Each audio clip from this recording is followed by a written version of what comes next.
गजाली कैसे इमाम गजाली रहमतुल्लाह अलैह बने। जरजान से तूस जाने वाला काफिला दामन कोह में पहुंचा ही था कि अचानक पहाड़ की कमीनगाह से डाकू इस पर टूट पड़े और लूटमार का बाजार गर्म हो गया। इसी दौरान डाकुओं के सरदार ने देखा कि काफिले का एक नौउमर लड़का अपना थैला इधर उधर छुपाने की कोशिश कर रहा है। इसे पकड़कर सरदार की खिदमत में लाया गया।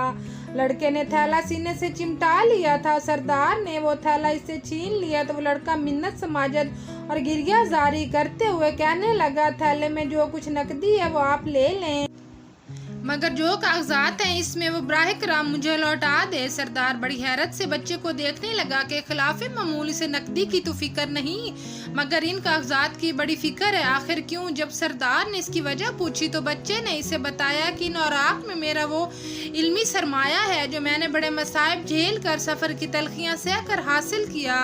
अगर ये मुझसे छीन गया तो मैं अपने इस अजीज तरीन इल्मी सरमाया से महरूम हो जाऊंगा। सरदार चंद लम्हों के लिए हैरत में डूब गया। फिर इसकी आवाज़ उभरी, साहबजादे वो इल्म किस काम का जिसको मेरे जैसे डाकू ले उड़े। हम तो ये सुनते आए हैं कि इल्म वो दौलत है जिसे कोई नहीं चुरा सकता। ये कहा और थैला बच्चे की जानब फेंक दिया। इसकी बात तो ख़त्म हो गई मगर इधर बच्चे की दिलो दिमाग में एक हलचल सी मच गई।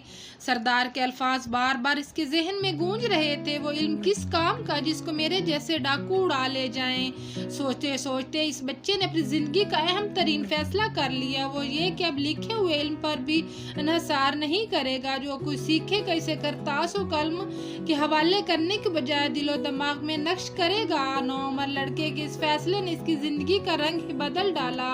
फिर ज़माने ने इस बच्चे को इमाम गजाली रहमतुल्लाह अलैह के नाम से पहचाना जो इल्मी दुनिया का दरख्शा सितारा बनकर आज तक जगमगा रहा है। तो फ्रेंड्स, अगर आपको मेरी तहरीर अच्छी लगी तो प्लीज़ मेरे चैनल को सब्सक्राइब कर दें। अल्लाह हाफिज़।